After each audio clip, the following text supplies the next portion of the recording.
재림 성도 여러분, 안녕하십니까? 오늘은 일체의 비결이라는 제목으로 하나님 말씀 증거하겠습니다. 빌립보서 4장 10절로 13절의 말씀을 읽어드립니다. 내가 주 안에서 크게 기뻐함은 너희가 나를 생각하던 것이 이제 다시 싹이 남이니 너희가 또한 이를 위하여 생각은 하였으나 기회가 없었느니라. 내가 궁핍함으로 말하는 것이 아니라 어떠한 형편에든지 내가 자족하기를 배웠느니 내가 비천에 처할 줄도 알고 풍부에 처할 줄도 알아. 모든 일에 배부르며 배고픔과 풍부와 궁핍에도 일체의 비결을 배웠노라. 내게 능력 주시는 자 안에서 내가 모든 것을 할 수 있느니라. 아멘, 아멘. 사도 바울은 빌립보 성도들에게 편지하면서 그냥 기뻐하는 것이 아니라 크게 기뻐한다고 했습니다. 왜냐하면 사도 바울을 생각하고 돕는 빌립보 성도들의 사랑의 마음이 다시금 싹터 올랐기 때문이었습니다. 겨울이 지나고 봄이 막 오려고 할 때 목련꽃 봉우리 싹이 올라오는 모습을 보셨습니까? 얼마나 반갑습니까? 날씨가 비록 쌀쌀해도 이제 곧 봄이 오겠구나. 그런 설렘과 기대를 줍니다. 사도 바울의 마음이 그랬던 것 같습니다. 빌립보 교인들이 바울을 많이 도와주고 후원해 주었는데요. 그러다가 좀 뜸한 시간이 있었던 것 같습니다. 그러나 다시금 선교 헌금을 보내주고 기도해주고 애밥으로 디도까지 보내어 돕게 하니 너무도 기쁘다고 표현하고 있는 것입니다. 바울은 자신의 만족과 기쁨을 표현하면서 다음과 같은 의미심장한 말을 전합니다. 내가 비천에 처할 줄도 알고 풍부에 처할 줄도 알아. 모든 일에 배부르며 배고픔과 풍부와 궁핍에도 일체의 비결을 배웠노라. 바울의 이 고백은 그냥 단순히 읽고 넘어가기에는 너무도 크고 심오한 어떤 삶의 철학 또는 신앙의 깊은 깨달음이 담겨 있습니다. 깊이 생각해 볼 만한 중요한 주제를 포함하고 있다는 말씀입니다. 성도 여러분, 가난하게 지내는 것 사실 어려운 일입니다. 그런데 이 가난한 것도 쭉 그렇게 지내다 보면 어느 정도 적응이 될 것입니다. 부자로 사는 일 또한 잘은 모르겠지만 그것도 쉬운 일만은 아닐 것입니다. 그런데 그것도 쭉 그렇게 지내다 보면 어느 정도 적응이 될 것입니다. 그런데 진짜로 헷갈리고 어려운 경우가 무엇일까요? 그것은 바로 비천해졌다가 다음날 다시 풍부해졌다가 하루아침에 대단한 명예를 얻었다가 그 다음날 완전히 깔아 뭉개져 버리는 그런 일일 것입니다. 그것은 정말 견디기 힘든 일입니다. 너무너무 혼란할 것입니다. 그런데 이 편지를 쓰고 있는 사도 바울의 생애는 어떠했습니까? 루스드라에서 전도할 때의 일입니다. 루스드라에 발을 쓰지 못하는 한 사람이 앉아 있는데 나면서 걷지 못하게 되어 걸어본 적이 없는 자라. 바울이 말하는 것을 듣거늘 바울이 주목하여 구원받을 만한 믿음이 그에게 있는 것을 보고 큰 소리로 이르되 내 발로 바로 일어서라 하니 그 사람이 일어나 걷는지라. 나면서부터 안진뱅이 된 사람이 일어서게 되었을 때 사람들이 바울과 바나바를 신처럼 떠받들었습니다. 하늘에서 내려온 신이라고 생각하고 제사를 드리러 왔습니다. 바울과 바나바가 겨우 말려서 제사를 드리지 못하게 했습니다. 그러다가 바로 다음 장면에서 유대인들이 그 지역 사람들을 충동합니다. 충동을 받은 사람들이 돌로 쳐서 바울을 기절시키는데요. 바울이 거의 죽게 되었습니다. 사람들이 죽었다고 생각하고 그를 성 밖으로 끌어다가 버려버립니다. 어느 마을에 가면 극진한 대접을 받고요. 어느 마을에 가면 전염병 취급을 받습니다. 이건 완전히 극과 극을 넘나들며 롤러코스터처럼 사는 일의 연속이었습니다. 그는 그런 삶을 살아오면서 마침내 위대한 터득을 하게 됩니다. 그것이 바로 일체의 비결입니다. 그 일체의 비결이 무엇일까요? 그 비결이 바로 많은 사람들이 좋아하고 즐겨 인용하는 성경절인 빌립보서 4장 13절입니다. 내게 능력 주시는 자 안에서 내가 모든 것을 할 수 있느니라. 아멘, 아멘. 내게 능력 주시는 자, 즉 예수 그리스도 안에서 모든 것을 할 수 있다는 것입니다. 풍부하거나 비천하거나 명예가 높거나 낮거나 외부의 상황이나 환경에 관계없이 언제나 행복할 수 있는 비결은 예수 그리스도 안에 있는 것입니다. 예수 그리스도 안에 있으면 외부 환경에 의해서 행복과 기쁨이 좌우되는 것이 아니라 외부 환경에 관계없이 언제나 한결같은 만족과 기쁨을 소유할 수 있음을 이야기합니다. 물론 이 땅에 살면서 외부 환경에 전혀 영향을 받지 않고 사는 사람은 없을 것입니다.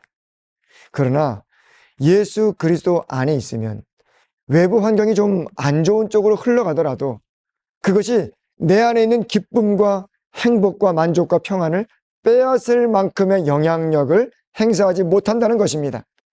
예를 들면 다음과 같습니다. 여러분, 추운 겨울날을 생각해 보십시오.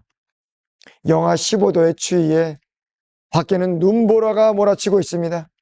그런데 집안 거실에는 따뜻한 벽난로에서 장작이 활활 타고 있습니다. 밖에 있던 가족들이 문을 열고 집으로 들어올 때마다 찬 공기가 순간순간 들어옵니다. 그러나 그 찬 공기는 지금 밖에 날씨가 엄청 춥구나 라는 그런 사실을 알려줄 뿐 집안의 온도에 영향을 끼치지는 못합니다. 집으로 들어온 가족들이 제일 먼저 하는 일은 무엇입니까? 코트부터 벗어놓는 일입니다.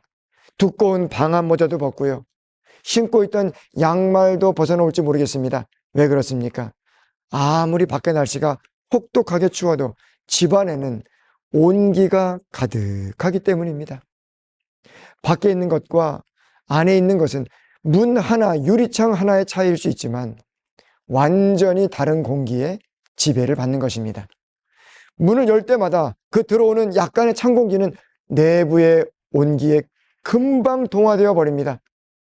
유리창만 잘 닫아 놓으면요, 눈보라가 아무리 몇십 개 몰아쳐도 눈송이 하나도 맞을 필요가 없습니다.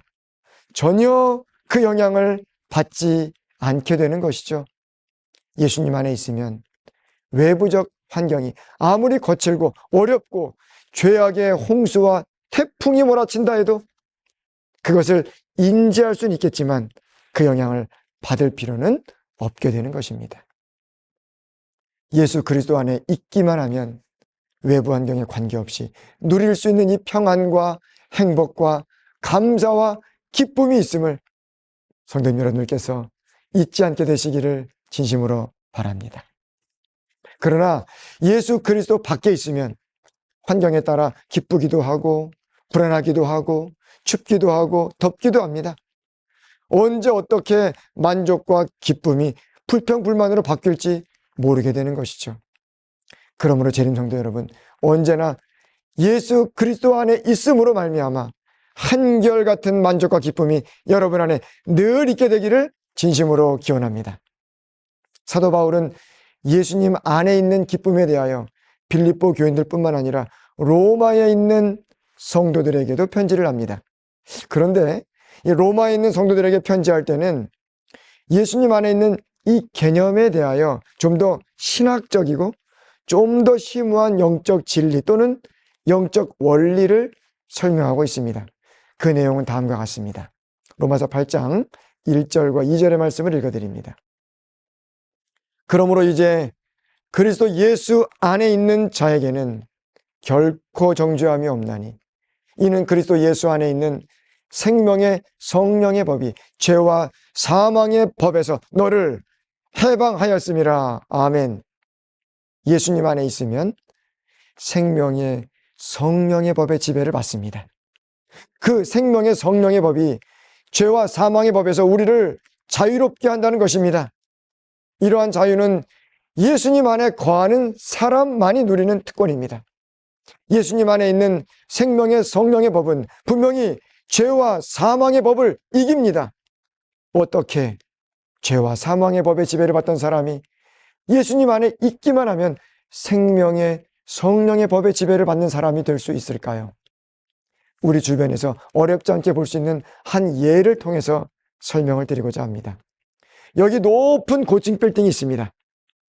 여러분들이 만약 50층 높이의 고층 빌딩에서 뛰어내려야 할 상황이라고 가정해 보겠습니다. 얼마나 무섭고 떨릴까요? 그런데 하나도 안 떨리고 평안을 넘어서 기대하고 즐기는 사람도 있습니다. 누굴까요? 예, 바로 행글라이더를 타는 사람입니다. 행글라이더나 낙하산을 손에 쥔 사람들은 그 상황을 즐길 수 있습니다. 맨손으로 뛰어내리는 사람은 중력의 법칙의 지배를 받습니다. 거기다가 가속도의 법칙까지 합세해서 무서운 속도로 죽음을 향해 곤두박질 칠 수밖에 없습니다. 여러분, 50층에서 뛰어내리기 시작할 때 그때 여러분 이 처음에는 속도가 얼마 없겠지만 중력의 법칙, 가속도의 법칙이 더해지면 얼마나 빨라지겠습니까? 여러분, 그 속도는 정말 상상 초월일 것입니다. 그러나 낙하산을 손에 쥐었을 때 그 사람은 중력의 법칙을 넘어서서 공기 저항의 법칙의 지배를 받습니다. 그래서 곤두박질 치며 떨어지지 않습니다. 유유히 날아다니다가 사뿐히 내려앉을 수 있습니다.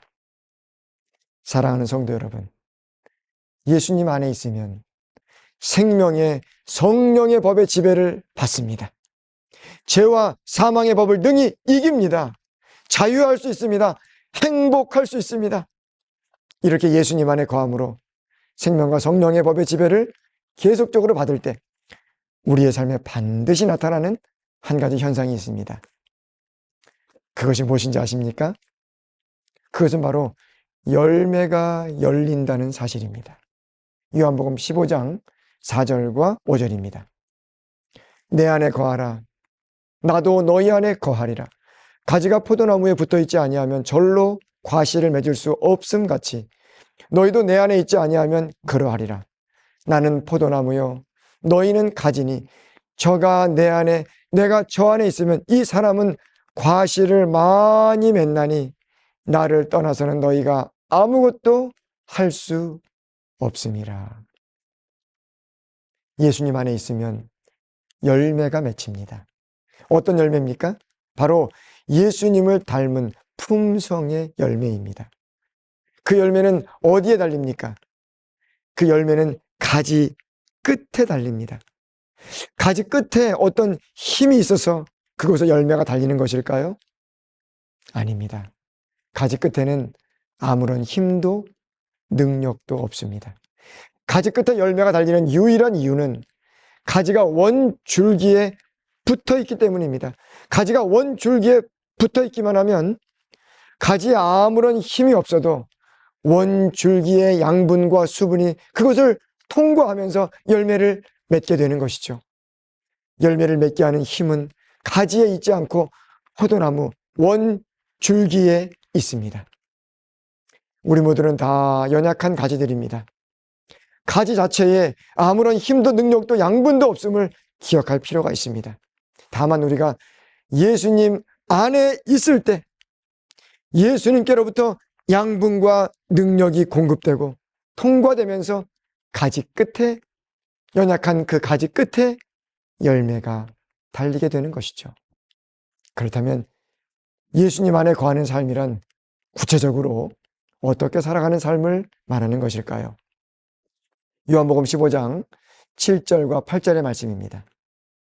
너희가 내 안에 거하고 내 말이 너희 안에 거하면 무엇이든지 원하는 대로 구하라. 그리하면 이루리라. 너희가 열매를 많이 맺으면 내 아버지께서 영광을 받으실 것이요 너희는 내 제자가 되리라. 아멘. 아멘. 이 말씀 속에서 어떻게 우리가 예수님 안에 거할 수 있고 어떻게 열매 맺는 삶이 될 수 있는지를 발견할 수 있습니다. 그것은 예수님의 말씀이 내 안에 있는 것입니다. 예수님의 말씀이 내 생각 속에 있으면 그것이 예수님 안에 거하는 삶입니다. 예수님의 말씀은 인간의 언어와는 다르게 그 안에 생명력이 있습니다. 그 생명의 말씀을 머릿속에, 생각 속에, 삶 속에 계속적으로 품고 살아갈 때 그것이 예수님과 연결된 삶이고 예수님 안에 거하는 삶입니다. 말씀 속에 있는 이 생명력이 우리의 삶 전체에 생명을 불어넣을 것입니다. 그러면 열매가 맺힙니다. 살리는 것은 영이니 육은 무익하니라. 내가 너희에게 이른 말은 영이요 생명이라. 예수님 말씀 속에 생명력이 있습니다. 베드로는 예수님을 3번이나 부인하고 심지어는 입에 담지 못할 저주까지 하면서 맹세했습니다.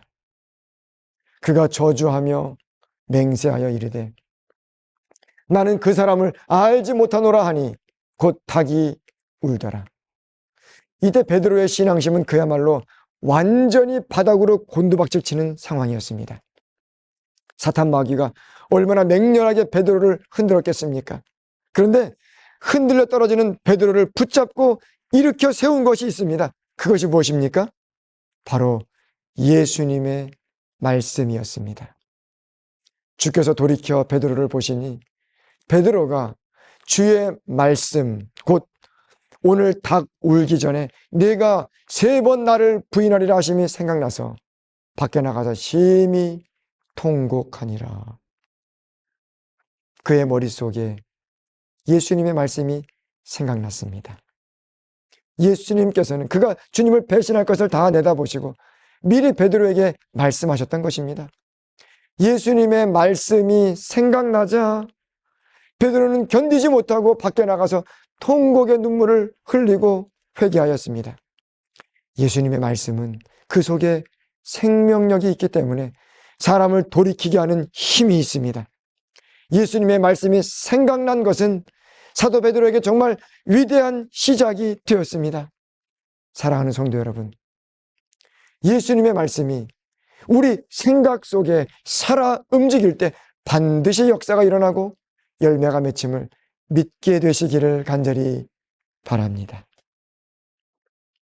하나님의 말씀은 살아있고 활력이 있어 좌우의 날선 어떤 검보다도 예리하여 혼과 영과 및 관절과 골수를 찔러 쪼개기까지 하며 또 마음의 생각과 뜻을 판단하나니. 아멘.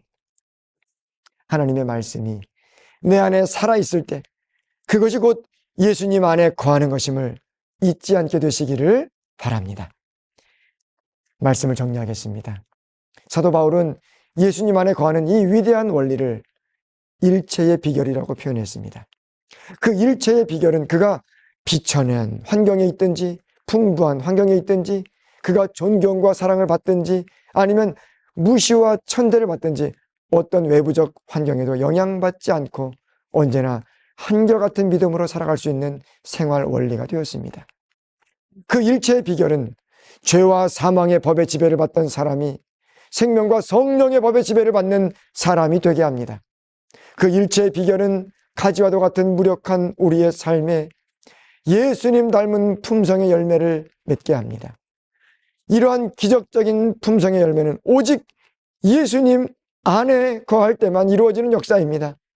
예수님 안에 거하는 방법은 예수님의 말씀이 내 안에 항상 살아 숨쉬는 것입니다.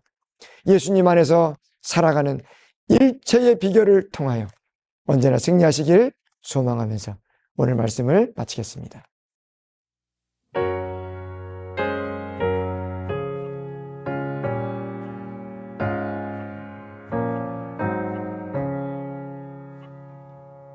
오 주여 내 마음 받으소서 날마다 주의 맘 내게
주님의 경륜을 이루도록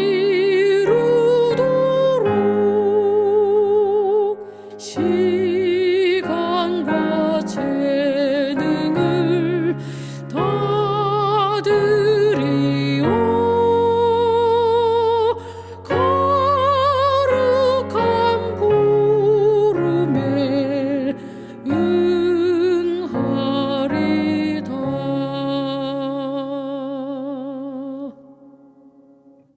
하나님 아버지, 오늘 예수님 안에 거하는 일체의 비결이 어떠한 열매를 맺는지 오늘 우리에게 알려주시니 감사드립니다.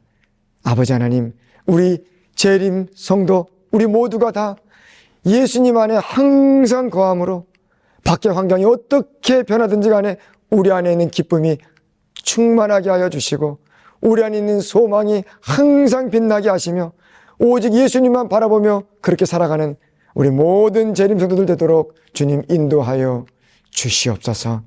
주님께서 그토록 바라시는 그 아름다운 열매를 우리가 늘 예수님 안에 있으므로 우리 안에 그 열매가 맺히는 놀라운 역사를 체험하게 하여 주시옵소서. 우리의 주님, 예수님의 이름으로 간절히 기도드리옵나이다. 아멘.